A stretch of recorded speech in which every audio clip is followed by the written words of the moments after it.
Clown Carnival of Horrors, Segment 1. Welcome to the carnival. People always say clowns are for kids.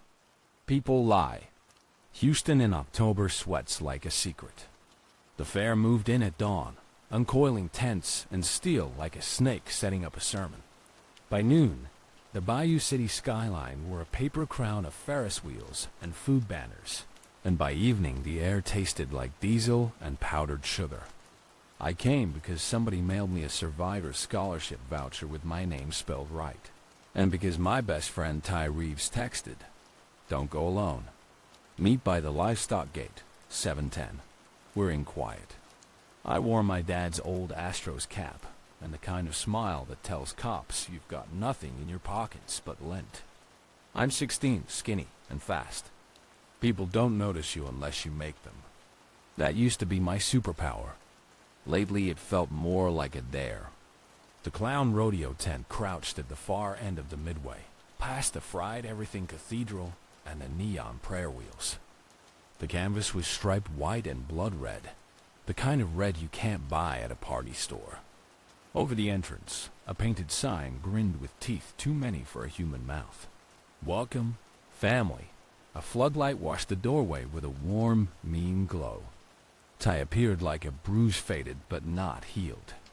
He had Kaylee with him, hair yanked into a cap, eyes scanning. The vendor kid from Dallas, Alex Lex Montoya, trailed them. Shoulders tight, his mom a step behind with a volunteer vest that didn't fool anyone who knew what to look for. Detective Hollis walked a separate track, working his phone and pretending to be a man arguing about barbecue. He passed me without looking, then said to the air, "If something jams, head east to the animal barns. Dorsey, don't act brave. Act smart." "Right," Ty said, hand clapping my shoulder. "You sure?" "Never," I said. "That's why I'm here." The ticket taker at the clown rodeo was a woman with a smile a plastic surgeon would call an investment. She scanned our vouchers and winked like we'd just joined a club. "Contestants to the left, observers to the right," she sang. "Kids, if you came to scream, today's your day." "I hate this," Kaylee whispered. "Then hold my hand," Ty whispered back, and she did. Inside, the tent was bigger than it looked. The seats raked up so high you could lose your courage climbing. In the center dirt ring, rodeo gates stood welded shut and painted like circus wagons.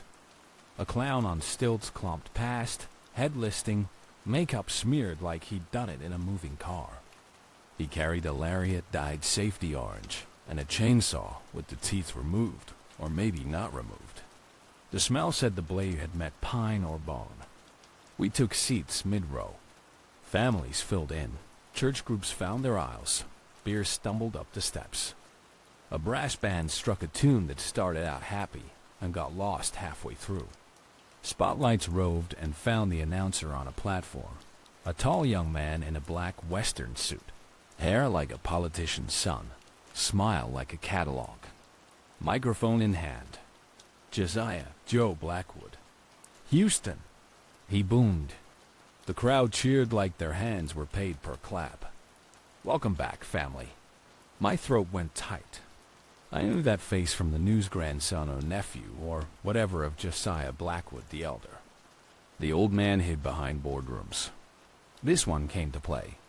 "We've had some hard nights," Joe went on, over sincere. "But the fair believes in resilience. Laughter heals. Tradition binds. And the clown rodeo is tradition." He grinned and threw his arms wide. Clowns poured out of the gate, dozens, maybe more, all in mismatched suits like they'd stolen themselves from sadder circuses. They ran in circles, then in squares, then in a pattern that didn't make geometry sense. Kids laughed. Some adults did too, a beat late. The lights dimmed, and for 3 breaths, the tent ran on heartbeat alone. Then came the first stunt. A clown in a deputy's hat dragged the sawhorse into the ring and laid a raw slab across it.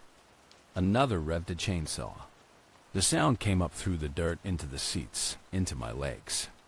A volunteer gasped when they blindfolded him, college kid. maybe a pledge with more confidence than sense. The clowns danced their idiot dance, and the saw went down. The crowd sucked air like a choir, and the saw parted the slab and not the boy. Clever trick, real blade, fake meat. The laughter came relieved and loud, like everyone wanted to be part of the joke. The second stunt was less funny. A clown in a rodeo vest hopped a gate and pulled a calf rope taut. A girl about 8 brave ponytail high-stepped forward on her own, chin up. The clown tipped his hat. "Family," he said in a voice too old, "means we trust." He looped her wrists gently and tied a bow a mother could untie in a hurry. She giggled. He turned her toward the seats and bowed with her, the rope swinging like a ribbon. Then he tightened once, and it wasn't gentle anymore. She made a small sound. Her mother stood, then sat, then stood again because the crowd around her wouldn't let her through. Another clown hopped forward with a pair of oversized scissors, snipped the rope, and handed the bow to the girl like a trophy. The crowd whooped. I swallowed sour.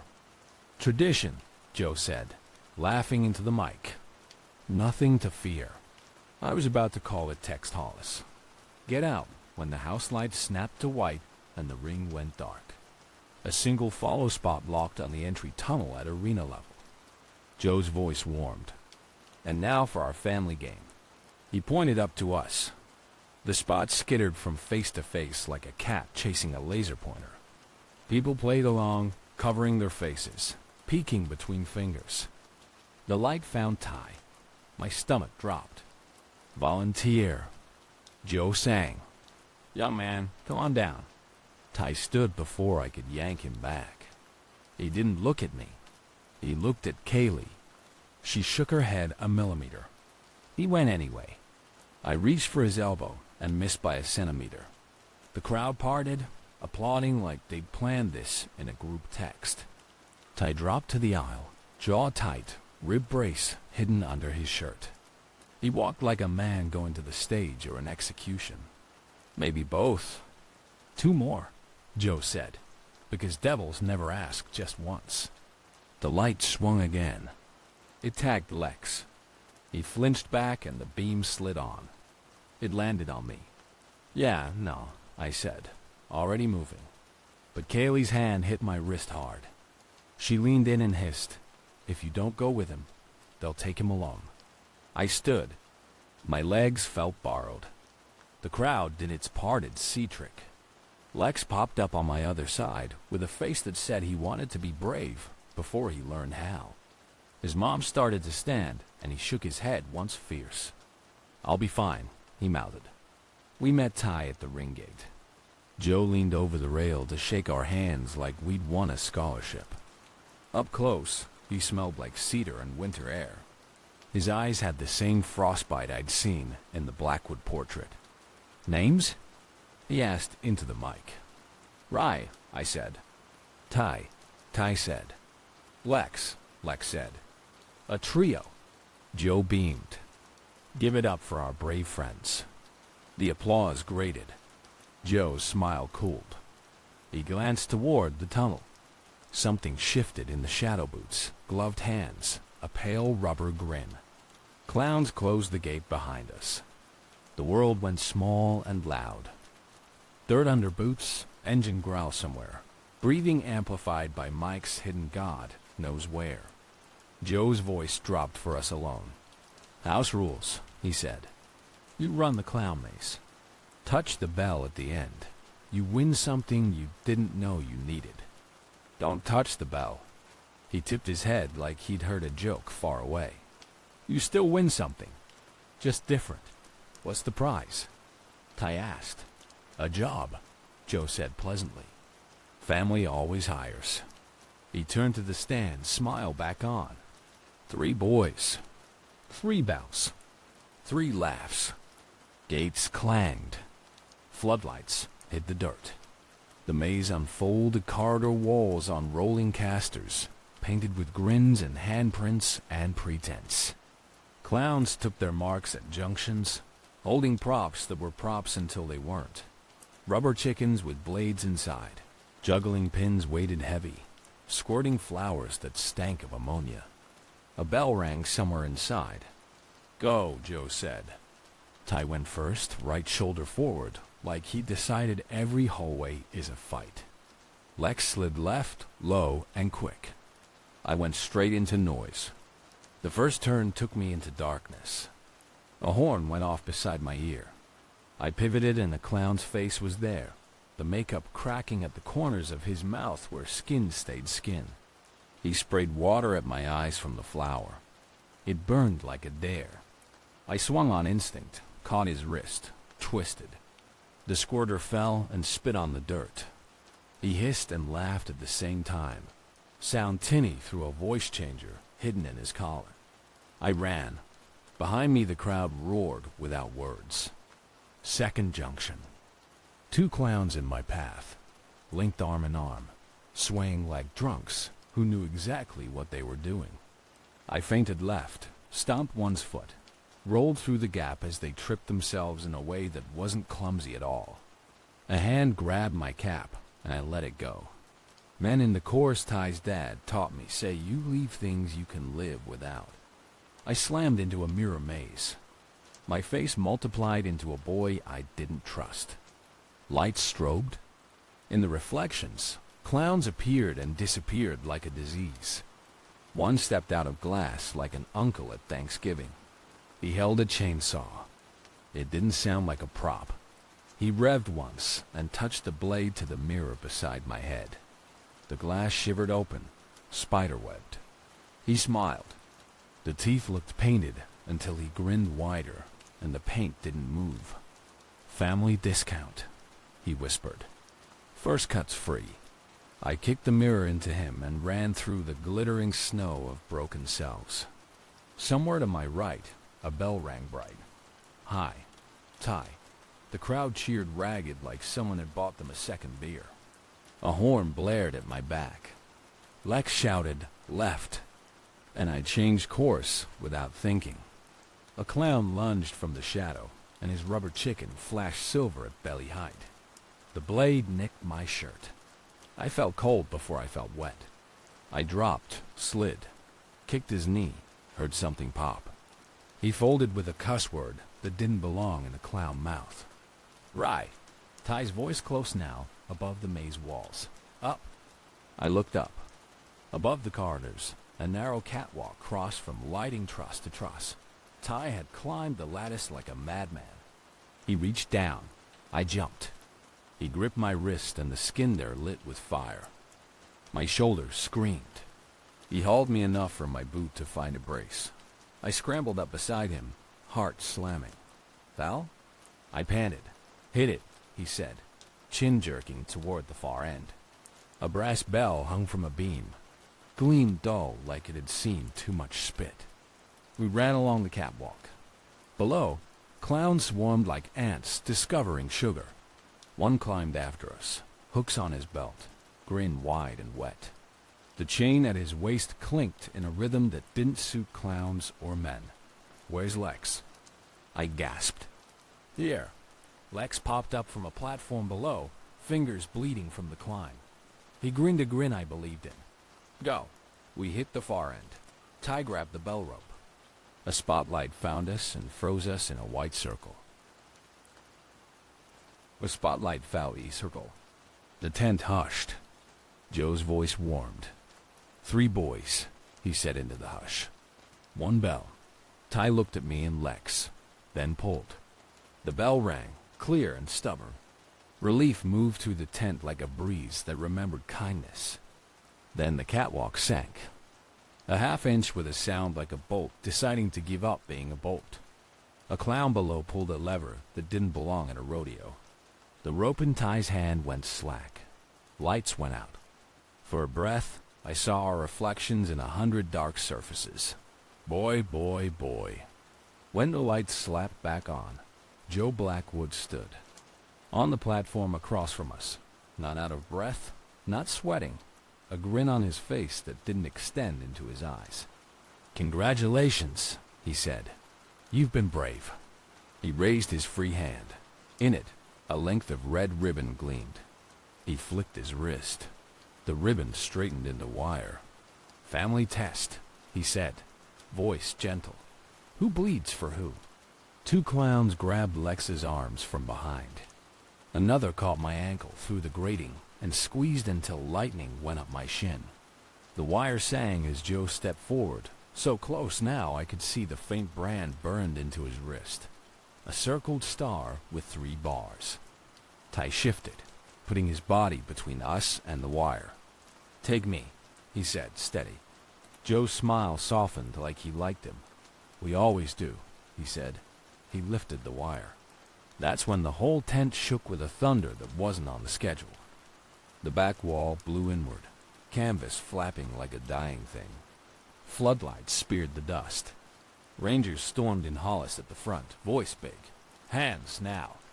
Clowns scattered or charged. Some do both. Joe didn't flinch. He flicked the wire toward Ty's wrist, and I moved on reflex, slamming my forearm into the cut meant for him. Pain went white and then red. The world looked far away for a second, like I'd stood up too fast and left my blood sitting. I heard Kaylee screaming my name from 100 yards away. I heard Lex grunt and twist and kick backwards like he practiced every day of his life. I heard Hollis shout, "Take Blackwood," and the sound of a body hitting steel. When the colors came back, Joe was gone. Not gone, he was sliding down a support, like a man who'd done this since childhood. He disappeared into a trap in the arena dirt that closed as if it had never been there. My sleeve was wet and hot and sticky. Ty's hand clamped my arm above the cut and squeezed hard enough to make my eyes water. "Stay," he said. "Stay with me." Below, clowns swarmed Rangers. One clown's mask hit the dirt, and underneath was a face I recognized from a news clip, a security supervisor from Dallas. Family. Hollis fought like a man who knew what a funeral tastes like. He went down, came up, went down again, took somebody's baton, came up swinging, and didn't stop. "Rye," Lex shouted. He'd wrenched free. "We have to move." He was right. The catwalk shuddered. The bell rope snapped free and swung. The crowd was screaming for real now. Somewhere, a chainsaw caught something that wasn't wood. Ty hauled me toward the service ladder. My vision tunneled. The world shrank to rungs and breath. We hit the dirt and slid behind the chutes. A clown lunged. Kaylee appeared from nowhere and jammed a cattle prod into his ribs. He shrieked high and went down shaking. "Dorsey!" Hollis bellowed through the chaos. "Dorsey now!" We ran. Behind us, the clown rodeo sang to pieces. At the tunnel mouth, a shadow weighted hat low, boots dusty, smile that wasn't. The whisperer lifted 2 fingers in a little wave. In his other hand hung a boy's backpack, stained dark at the corner. He tapped it twice and dropped it at my feet. It thumped like it had a heart. "Family," he whispered, as the tent roof began to collapse. "Who bleeds for who?" He slipped backward into the dark. The canvas groaned. The spotlight died. And somewhere beneath us, something with gears and teeth started to wake. Segment 2. The red laugh the world ended in confetti and steel. The tent came down like a lung collapsing, canvas folding, metal screaming, air full of straw, sweat, and burnt plastic. I couldn't tell if I was falling or if the ground was climbing up to hit me. For a second, everything was light and noise. Then nothing but dust and the long sound of something dying slow. When I woke, my mouth tasted like rust and cotton candy. Ty was beside me, face gray under soot, still pressing his hand above my arm wound. Blood had glued his fingers there. "Hey," he rasped. "You alive?" Define alive. He laughed once, which meant barely. Kaylee crawled toward us through the haze, Lex limping behind her, one eye swelling shut. Behind them, the wreck of the clown rodeo smoked under the moon, half a tent, half a crater. Rangers pulled survivors out by handfuls. Somebody screamed names that didn't get answered. Detective Hollis stumbled through a rip in the canvas, coughing black.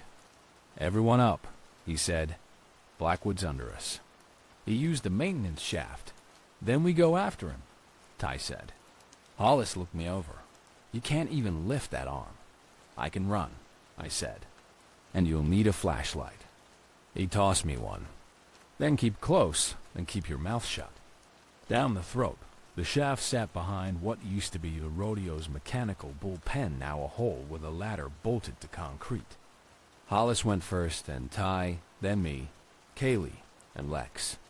The tunnel swallowed us in red light, leaking from emergency bulbs. The air felt thick, like the fair was still breathing somewhere above. Halfway down, Ty muttered, "Hear that?" At first I thought it was my pulse, but no laughter, faint, echoing off the walls. Not happy laughter. The kind you get when somebody's losing their mind and enjoying it. The tunnel opened into a circular room, tiled in white once, now pink with old rust. Dozens of clown masks hung on pegs around the walls. In the center stood a metal table with handcuffs welded to it. On the far side, a door waited, heavy, industrial, marked with a stenciled phrase, "The Red Laugh Initiation." Lex swallowed. "Guess we found HR." Kaylee flicked on her phone light. Under the words, smaller text had been scrawled in marker. "The fair demands joy." "Joy, my ass," Ty muttered. He kicked the door. It swung inward. The red laugh, the corridor beyond pulsed crimson. Lights timed to a slow heartbeat. Every 20 feet, speakers hissed a loop of giggling children layered with static. The sound made the hair on my arms crawl backward. We moved past rooms lined with mirrored glass. Behind the glass, mannequins in half-melted clown suits sat at tables, grinning toward us. Their chests rose and fell on pistons. On each table lay a single glass jar filled with clear liquid. Kaylee pointed. "Those are breathing."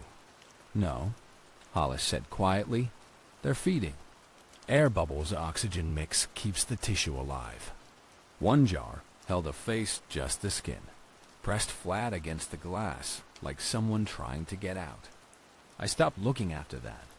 At the end of the corridor, we found a guard slumped against the wall, mask half off, makeup cracked, still breathing.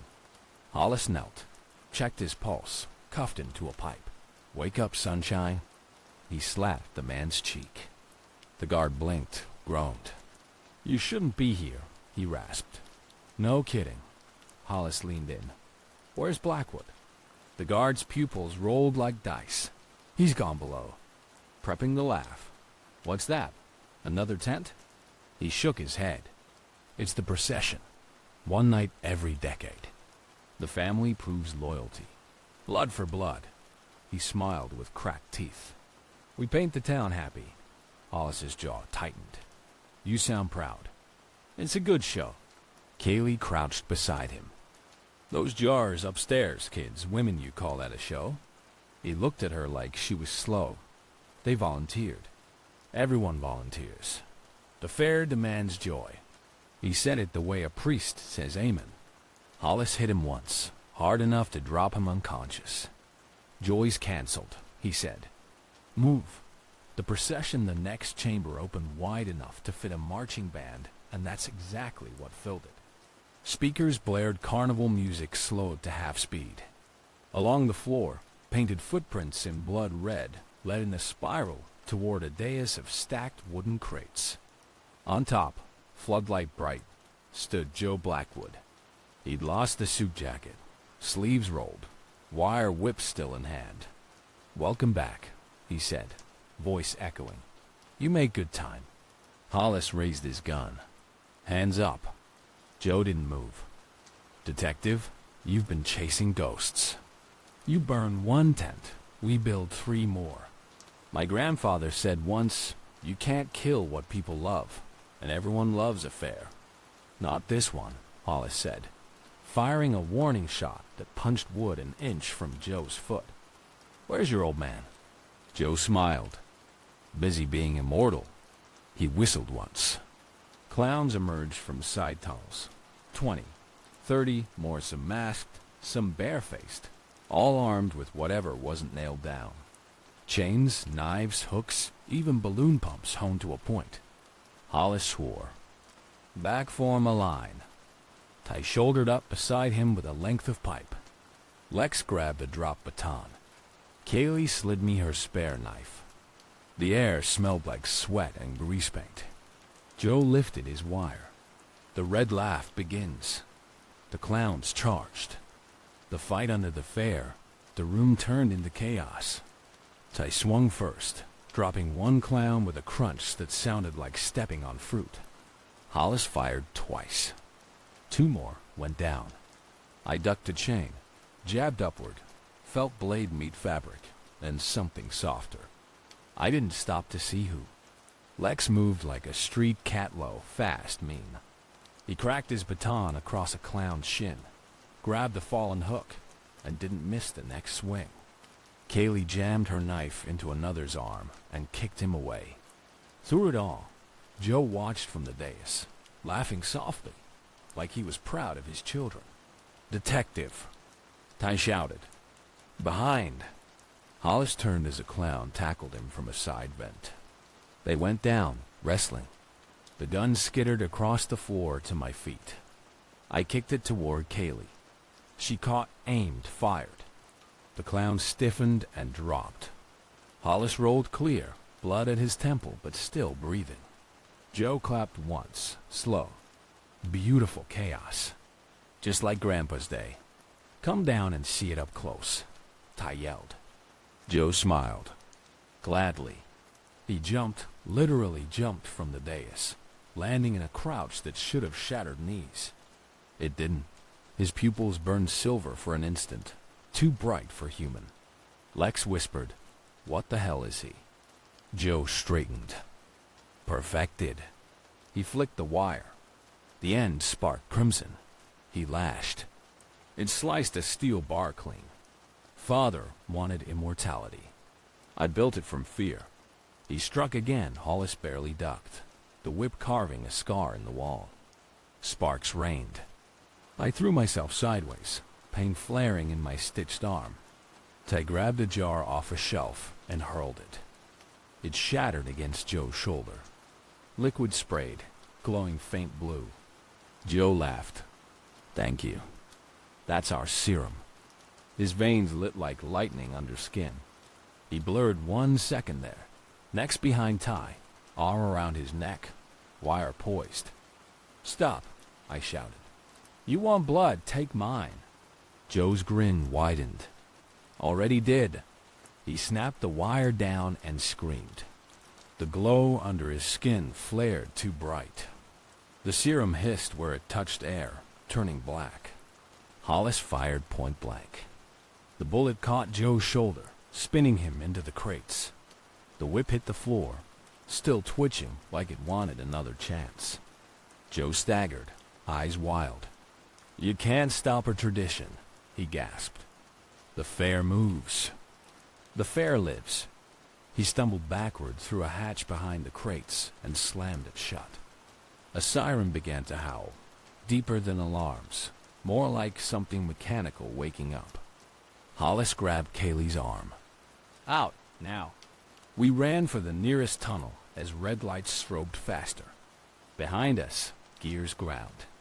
The walls shook. From the speakers came laughter not recorded this time. Deeper. Wet. Who wants to ride the wheel? The whisperer's voice everywhere.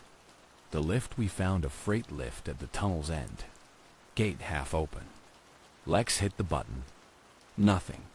He yanked the manual crank, and the platform lurched upward. Metal screamed. Below, the chamber collapsed in on itself. Floor folding inward like a drain swallowing light. Faster. Kaylee cried. Lex cranked until his shoulders popped. The lift scraped through a narrow shaft. Dust rained. For a heartbeat, I saw shapes in the debris below, dozens of figures standing still in the red light, watching us rise. Some wore clown paint. Some didn't. One had a silver grin that didn't fade even when the rubble buried him. The lift slammed into daylight, a service lot behind the stadium fairgrounds. We spilled out onto concrete, coughing, half blind. Hollis staggered up last, blood streaking his forehead. "Count off." "5, Ty said. "We're 5. He nodded once. "Good. Then we run." Behind us, the shaft belched smoke and laughter. The ground shivered again, softer this time, like the world trying not to wake something bigger. After we didn't stop running until we hit the overpass. Police lights flashed somewhere behind us, too late and too few. Hollis leaned on the guardrail, breath shaking. Valdez used to say evil's just logistics. Guess he was right. To wipe blood off his hands. Joe dead? Doubt it, Hollis said. People like him don't die. They franchise. Kaylee laughed once, brittle. So what now? We just keep burning fares till the road runs out? Hollis looked south, where faint thunder rolled over the bayou. Until we find the route. The Blackwoods didn't start this. They inherited it. Lex sat down hard, staring at the city lights. Then where does it start? I turned my flashlight on the piece of wire I picked up from the tunnel floor. It was cool now, inert, but etched along its length, tiny and perfect, were words burned into the metal. Huntsville State Fair 1897 to inaugural show. The first one, I said softly. It started in Huntsville. Hollis met my eyes. Then that's where it ends. A gust of wind carried laughter up from the ruins. Faint but unmistakable. The kind that never runs out of air. Ghost ride north, the caravan rolled out before dawn. One ranger van. One stolen pickup. 4 survivors. And more silence than gasoline. Hollis drove. Ty sat shotgun, map spread across his knees. I rode in the back with Kaylee and Lex. The air smelled of old smoke and antiseptic. We still carried the hospital on our clothes. The radio caught fragments of news we didn't trust. Officials confirmed the Houston State Fair explosion was an accidental gas leak. Authorities deny any link between the Texas State Fair violence and the Blackwood family. They buried it again. Just like Dallas. Just like always. Hollis shut the radio off. "We make noise in Huntsville," he said. "Noise too big to bury. Why Huntsville?" Kaylee asked. Ty pointed at a faded article spread across the dash. 1897. Huntsville State Fair opens to record crowds. At the bottom, a photo. A wooden midway. Gas lamps. Men in bowler hats and the first Blackwood pavilion built over the original prison quarry. "First fair. First deal," Hollis said. Blackwood Sr. signed something here. We find the paper. We find the start. I watched pines slide by the window. And the whisperer? Hollis's mouth twitched. If he's what I think, he'll be waiting. The fair that wouldn't die. The old fairground set 5 miles outside town, past the prison walls and the cypress swamp. The front gates still read Huntsville State Fair. Family since 1897. Letters warped with rust. Grass had swallowed the midway. Rides frozen mid-spin. The air buzzed with locusts and power lines that hadn't had power in decades. Ty cut the engine. "Looks like home," he muttered. We stepped through the gate. The fair smelled like dust and sugar that never rotted. Signs creaked. Somewhere deep in the park, music played a calliope tune faint as breath. Kaylee whispered, "No generators." "Then something else is running it," Hollis said. He drew his pistol. "Stay close." We passed the remnants of an exhibition hall, all iron ribs and sagging roof. Faded banners fluttered overhead. "The fair demands joy." The words made my skin remember Houston. Lex crouched near a fallen crate. "Found something." Inside, jars. Old ones, dust thick, fluid, long evaporated. Labels curled, but legible. Lot 1. Donation Day 1897. Guess they've been bottling people since the century turned. Lex said. Hollis kicked the crate shut. "Move." The grandstand at the fair's heart stood the grandstand, a horseshoe of bleachers facing an open ring. A Ferris wheel skeleton leaned over it like a rusted moon. In the center rose a wooden stage, untouched by rot. A plaque at the stairs read, "The Blackwood Dedication, for those who bring laughter to God." Kaylee shivered. What kind of church was this? The kind that tithes in skin, I said. A wind slid through the boards, carrying children's laughter that wasn't ours. Hollis raised a hand for silence. Beneath the floor, something hummed steady, mechanical. We pried up a trapdoor. Stairs spiraled down in the candlelight. Under the stage, the chamber below looked like a chapel built by lunatics. Walls of bone-white plaster carved with smiling faces. A single altar at the far end, draped in red silk. Behind it stood an oil portrait of Josiah Blackwood Sr., eyes the same silver as his grandson's, and kneeling before it, Joe Blackwood. Alive, bandaged, humming. He looked up, grinned. Family reunion. Ty's jaw tightened. "You should be dead." "Should," Joe said, standing. "But the serum keeps its promises." His voice echoed in metallic harmonics. Grandfather's gift never spoils. Hollis leveled the gun. "Step away from the altar." Joe spread his hands. "Why stop the miracle? He's about to wake." The portrait behind him moved. Not much a blink, a breath, but enough. The eyes flared silver, and the humming grew louder, coming from the walls, the floor, maybe from inside us. Kaylee gasped. "That's not a painting." The canvas rippled. A shape pushed through like wax melting. A man stepped out, ancient but unbroken, dressed in a 19th century ringmaster's coat. His skin glowed faintly, veins filled with light. Josiah Blackwood Sr., the original. The source. "The fair," he said, voice deep as thunder, "is my blood." Joe fell to one knee. "Father."